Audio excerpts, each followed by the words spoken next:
everybody, welcome to Culinary Undertaking. Thanks for watching, thanks for subscribing and hitting the like button and telling all your friends. Now today, before I show you what we're going to do, I'm going to show you guys how to make some apple cider. It's that time of year, here we are in the fall. Right now I've got 4 quarts of just plain old cool tap water in here.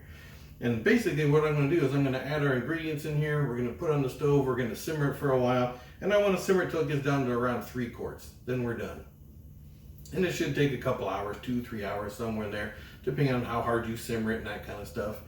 And then once that's done, we'll let it cool and we'll go from there.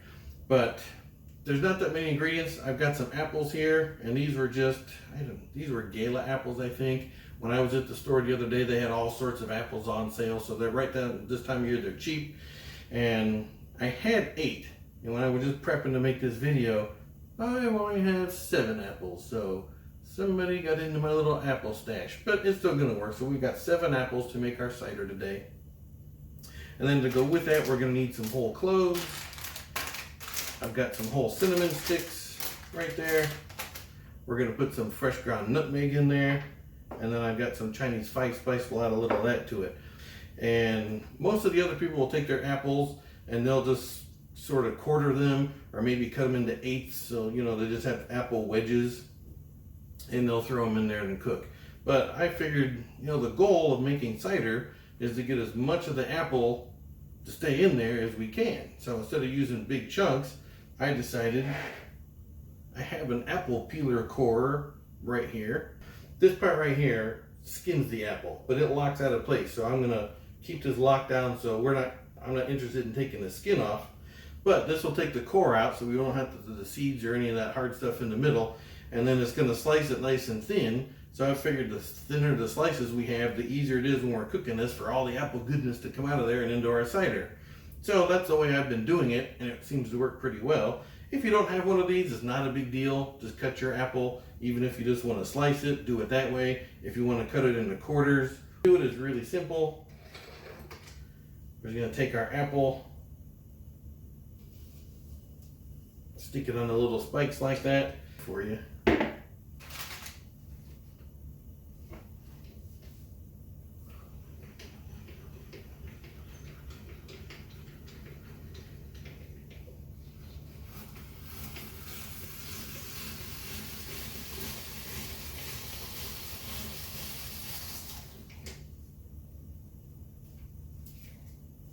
There you go. One more apple.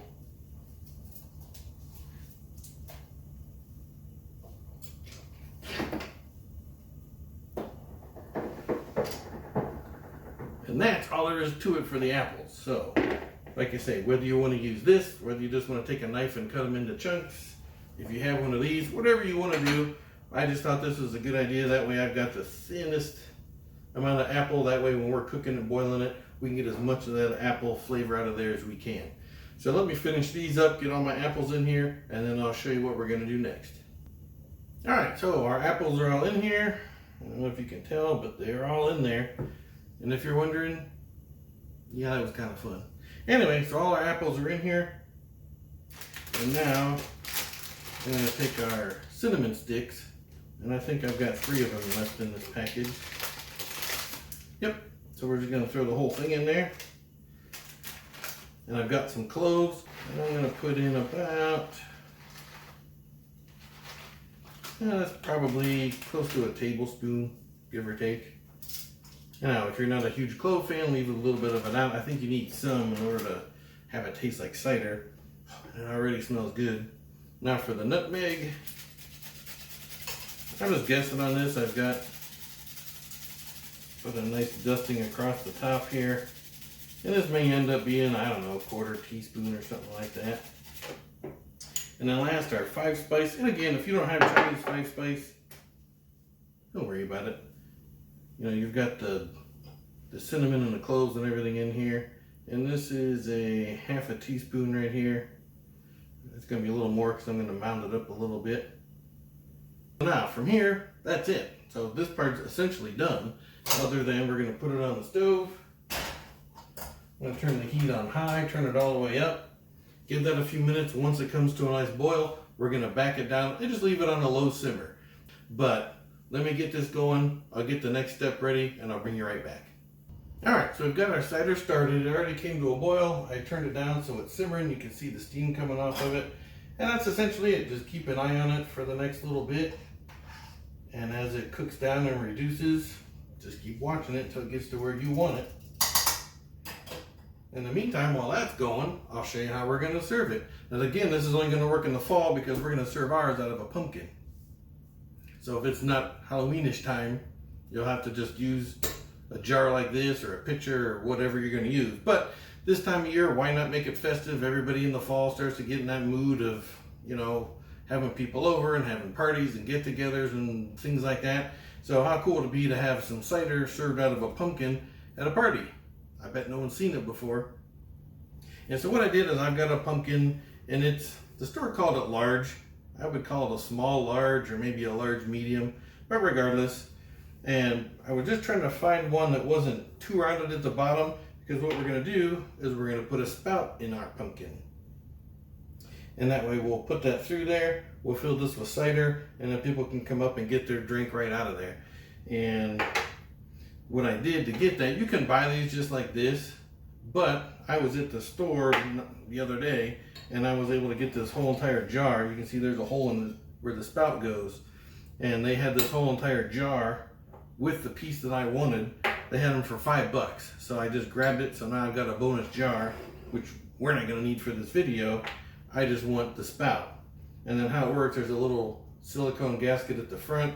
There's another one that'll go on from the inside of the pumpkin, and then there's a little nut that screws on there to tighten up. So we'll put that right through there. So to get started, is it going to be like carving any other jack-o'-lantern? We're going to cut a hole in the top. We're going to scoop all the seeds and all the stuff out of the inside. We've all done that before. So that's where we'll start. And then after that, it's just going to be a matter of finding out which side of the pumpkin looks the best. And also I washed this. I figured it's going to be sitting on a table. It's going to, you know, we're going to be drinking out of it. So I did put it in the sink. I gave it a nice bath. I scrubbed it all down, washed all the dirt and whatever off of it. So it is a clean pumpkin too. And then we'll just have to look. See, this side's kind of, you can tell this is probably where it sat on the ground and where most of the dirt was. So that's not the most attractive side. So I don't want to put our spout on there. So most likely it'll be on this front someplace. Alright, so now I've got most of the guts out of there and the seeds and all that stuff. Now this is just a regular little screwdriver, and this is just for inside use. I use this for like taking screws out of toys or remotes or whatever to change batteries, so it's clean. I want to go down here and find the bottom, and then I want to come up the sidewall from the bottom. I want to come up, maybe an inch or so. And I'm just going to poke the screwdriver in and try to keep it as level as I can tell. There. So right there is where I popped out. So the bottom of the pumpkin's right about there. So I've got this thing, and this is made to go into a lemon. So you just take a whole lemon, and this has kind of little perforated teeth on there. And you just kind of twist it, and you stick it down into a lemon.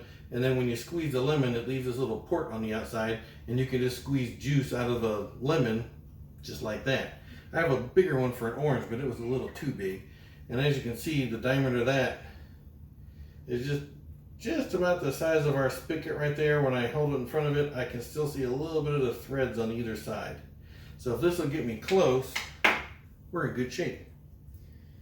And my hole is right there. Now whether this will go all the way through a pumpkin or not, I'm not sure, but as long as it'll get me started.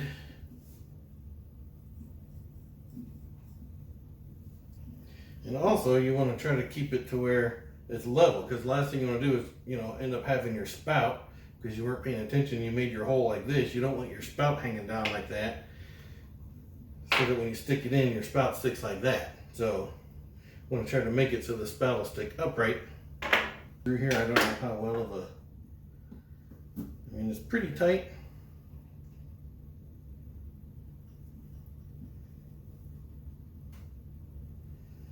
So actually, I'm going to fill it up with water and see if I get any leaks out of here.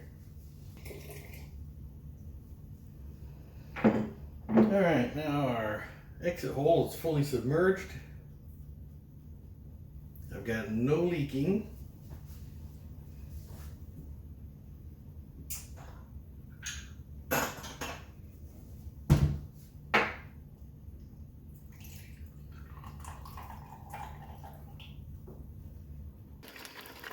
Alright, so it's been not quite 2 hours, a little bit less than that, and you can see we're cooking down here. Everything's getting nice and soft. I'm gonna just about call it good, I think. I don't know if we can read that on there, but that top line, like right there, that's 4 quarts. Now that's where I started with the water, but when I put the apples in, it filled it up to about 5. So I've gone down a little over a quart already. And everything's soft. I just gave this a taste a second ago, and man, is it good. Really flavorful. So that'll give you an idea what it looks like and kind of how the apples are. And see, they're not really translucent, but you know, they're not like they were when we started. Alright, so it's been a little bit. Our cider has cooled down. I've got a bowl with a little strainer here. So we're going to strain out all the apples and cloves and all the other stuff, strain that all out. Fill up our pumpkin, which sat here for the whole time. I left water in it. It never had any come out, so I'm happy with that. And it looks pretty well to go.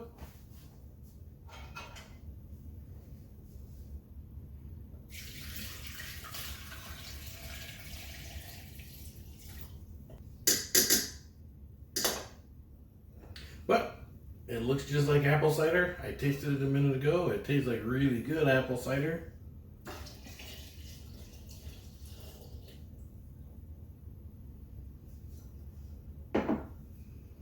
Ooh, our pumpkin's full to probably right about there maybe, so just up past our lid. So this would definitely hold more. And obviously you can use a smaller pumpkin if you wanted to. You could use a larger pumpkin and make more if you want to. And if you just think the pumpkin is a neat idea, but you don't want to go through the process of making the cider, which was easy, but you could fill this with a couple containers of the store-bought stuff. No one's gonna know, so do what you want. Now, obviously this is the G-rated version, so this is probably gonna be pretty irresistible to kids. So if you put alcohol in here, put it where the kids can't reach it. Or make more than one.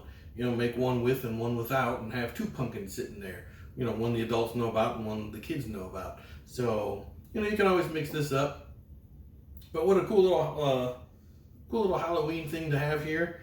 And like I said, there wasn't much to it. The hardest part of this whole thing was just, you know, you'll have to get creative with how you're gonna, you know, put the perfect size hole in the side of your pumpkin to accept your little tap.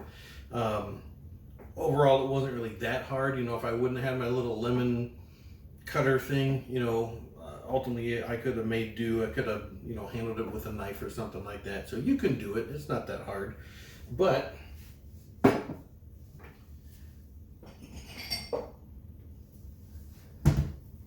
once it's there, once the party's ready,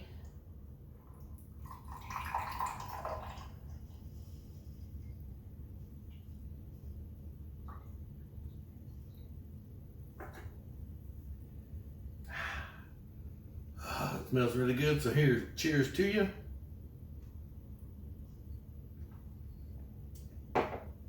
Ooh, that's really good cider. And in case you're wondering, I don't taste any pumpkin.